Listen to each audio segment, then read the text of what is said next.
जय श्री कृष्ण दोस्तों। आज जन्माष्टमी है और आज हम लोग बात करेंगे भगवान श्री कृष्ण का पुत्र ही बना उनकी मृत्यु का कारण।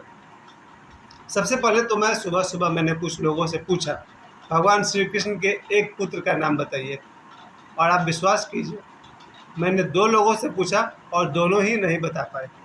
क्योंकि भगवान राम के पुत्र तो फेमस हुए लव कुश, भगवान शिव के पुत्र भी फेमस है गणेश जी और कार्तिकेय, लेकिन भगवान कृष्ण के पुत्र का नाम आप भी सोच कर देखिए। भगवान श्री कृष्ण के पुत्र का नाम क्या है, सोच लिए। खैर, अब आइए हम लोग बात करते हैं उनके अनेक पुत्रों में से दो पुत्र की। पहला पुत्र है प्रद्युम्न। प्रद्युम्न जो है वो कामदेव भगवान के अवतार हैं। क्योंकि एक पुरानी कथा में आपको पता होगा कि जहाँ पर भगवान शिव ने कामदेव को भस्म कर दिया, तब रति ने, जो कामदेव की पत्नी थी, उन्होंने रिक्वेस्ट किया कि मेरा क्या दोष है, मेरा पति मुझे लौटाइए। तब भगवान शिव ने कहा था कि द्वापर युग में भगवान कृष्ण के पुत्र के रूप में तुम्हारे पति का जन्म होगा। यानी कि कामदेव भगवान श्री कृष्ण के पुत्र प्रद्युम्न है। इसलिए अगर कोई काम की निंदा करे, कामदेव की निंदा करे, तो कोई बहुत कमाल का काम नहीं कर रहे भैया। भगवान श्री कृष्ण के पुत्र हैं कामदेव। और गीता में भगवान श्री कृष्ण ने कहा है, शास्त्र विहित काम मैं हूँ, अर्थात आप समझ जाइए।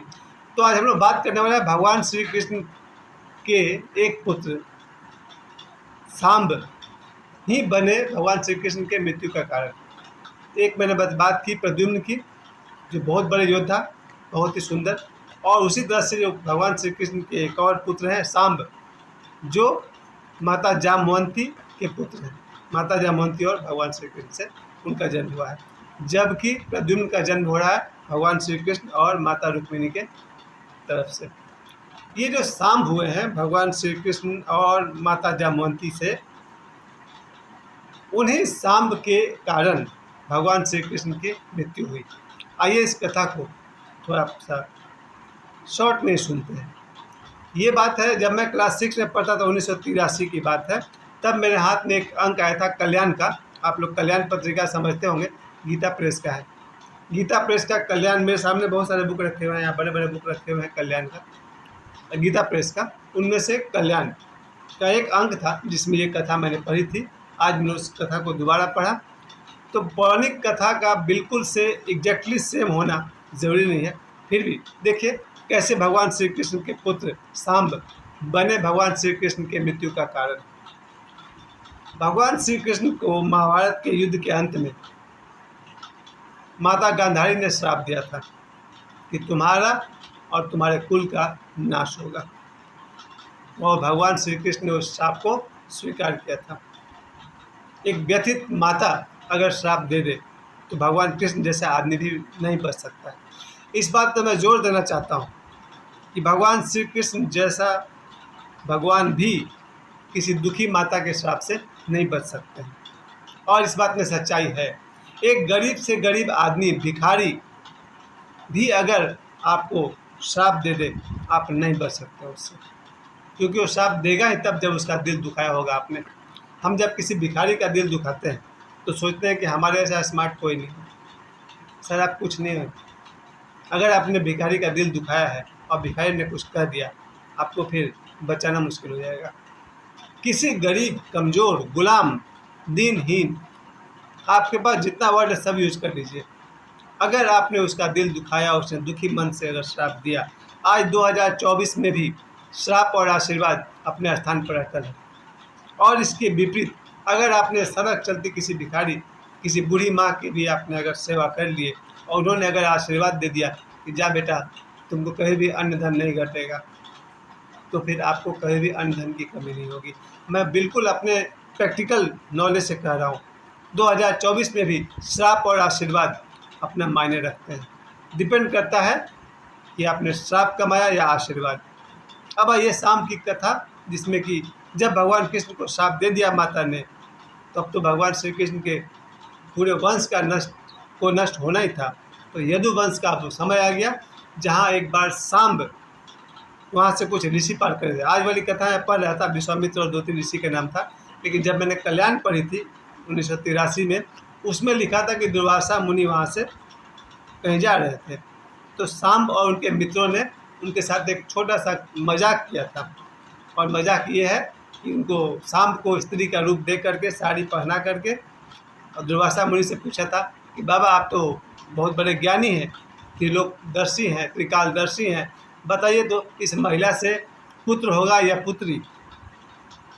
दुर्वासा मुनि ने तपोबल से देखा या ऐसे ही देख लिया कि ये लोग मेरे साथ प्रैंक कर रहे हैं, आज का भाषा में प्रैंक कर रहे हैं। और दुर्वासा मुनि तो आप जानते हैं क्रोध के लिए फेमस है। कोई भी साधु अगर तप और साधना करेंगे तो उनका क्रोधी होना बहुत ज़्यादा स्वाभाविक है, जब तक वो ब्रह्म ज्ञान को नहीं प्राप्त करेंगे। ऋषि में क्रोध का होना एक बीच का पड़ाव है।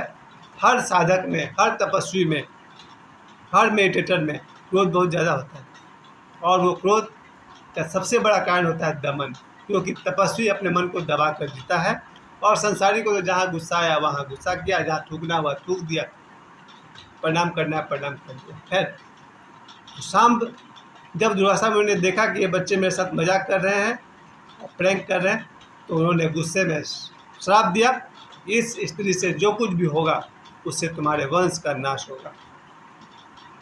लड़कों ने समझ लिया महंगा पड़ गया मजाक, और दुर्वासा मुनि तो श्राप देकर चले गए। जल्दी जल्दी उन लोगों ने शाम का साड़ी वगैरह सब हटाया, तो एक लोहा का टुकड़ा मूसल कपड़े में से गिरा। अच्छा, बच्चों ने कहा ये है, इससे हम लोग का नाश होगा। फिर क्या था, सारे बच्चे भीड़ गए और उस लोहा को पत्थर पर घिस घिस कर, पानी डालते थे घिसते थे, एकदम पतला कर दिया। वो जो मूसल था वो पतला सा लोहा का नोक बन गया, फेंक दिया नदी में, बोला जाओ झमेला खत्म। अब क्या ऋषि श्राप देंगे। उसको, उस लोहे को एक मछली ने निगल लिया। सोचिए, कथा है, थोड़ा ऐसा होता है उसमें। और जब कुछ दिनों बाद एक मछुआरे ने उस मछली को पकड़ा, तो उस मछुआरे ने मछली को जब काटा भोजन के लिए, तो उसमें से वो लंबा सा लोहा निकला। मछुआरे ने कहा कि भाई हम तो शिकारी भी हैं, व्याध भी हैं, ये लोहा का तीर बहुत अच्छा बनेगा। पतला तो कर दिया था लड़कों ने उसको घिस घिस करके, नुकीला पतला सब किया हुआ था, उसने उसको नुकीला बनाया, बढ़िया एक तीर का शेप में उसको ढाल दिया। उसी तीर को लेकर वो व्याध निकल पड़ा, और दिन भर वो शिकार की खोज में भटकता रहा। और भगवान श्री कृष्ण किसी पेड़ के डाल पर बैठकर बांसुरी बजा रहे थे। याद करिए, भगवान श्री कृष्ण एक ऐसे भगवान हैं जो हमें संगीत से प्रेम करना सिखाते हैं, नृत्य से प्रेम करना सिखाते हैं, और प्रेम करना सिखाते हैं। भगवान श्री कृष्ण के जीवन में 3 पत्नियां हैं, हजारों रानियां हैं, और राधा हैं और गोपियां हैं। यानी अगर देखा जाए तो दुनिया का सबसे बड़ा लवर प्रेमी कोई है तो भगवान श्री कृष्ण है। और हम सबको उन्होंने प्रेम की शिक्षा दी। उन्होंने बांसुरी बजाकर संगीत की शिक्षा दी, नृत्य करके नृत्य करने की शिक्षा दी, युद्ध करके युद्ध की शिक्षा दी, राजनीति करके राजनीति की शिक्षा दी, मित्रता करके मित्रता कैसे करते हैं उसकी शिक्षा दी, योग और ध्यान और सांख्य इन सब की शिक्षा गीता में दी। यानी कहते हैं भगवान श्री कृष्ण 16 कलाओं में निपुण थे, तो इस बात में पूरी सच्चाई है। भगवान श्री कृष्ण को इतने सारे विद्याएं, 16 डायमेंशंस के महागुरु थे भगवान श्री कृष्ण। उन भगवान श्री कृष्ण का वो समय आ गया, संभवतः जब भगवान श्री कृष्ण को व्याध ने देखा कहीं पेड़ पर बैठा हुआ, उनके सुंदर सुंदर पैर और पैर के अंगूठे, और व्याध को लगा शायद वहाँ कोई पक्षी है, उसको तो शिकार करना था, पुराने आदमी शिकार करके पेट भरता था। उसने तीर चला दिया, उसी तीर को चलाया जो सांब के कपड़े में से निकला था और दुर्वासा मुनि के श्राप के कारण बना था। उस तीर और तीर था संभवतः विष भुजा था, क्योंकि विष उसमें था, और विष भुजा था इसका मतलब कि जो शिकारी था वो भोजन के लिए शिकार नहीं कर रहा था, शौकिया शिकार कर रहा था। कुछ तो गड़बड़ है। उसी तीर से भगवान श्री कृष्ण को उसने मारा, तो पैर में तीर लगा, अब पैर में उनके पैर के तलवा में लगा या अंगूठा में लगा, कहीं ना कहीं लगा है। उसी तीर से भगवान श्री कृष्ण की मृत्यु हुई।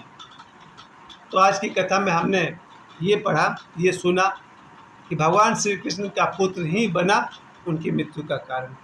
परंतु जैसा कि हम सब जानते हैं, शरीर मिटता है, मन नहीं मिटता है, आत्मा नहीं मिटती है। इसलिए भगवान श्री कृष्ण सदा हैं और हमेशा रहेंगे। आज जन्माष्टमी के अवसर पर मैं आप सभी को यही शुभकामना देता हूँ। भगवान श्री कृष्ण तब भी थे, द्वारका में थे, द्वापर युग में थे, 2024 में भी हैं। अगर आपने कृष्ण भगवान से प्रेम किया है, आप भगवान श्री कृष्ण से प्रेम करते हैं, तो आपके लिए भगवान श्री कृष्ण आज भी आपके साथ हैं। मुझे समय देने के लिए आप सभी को बहुत बहुत धन्यवाद।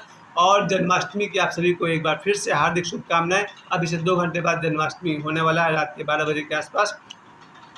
जय श्री कृष्ण।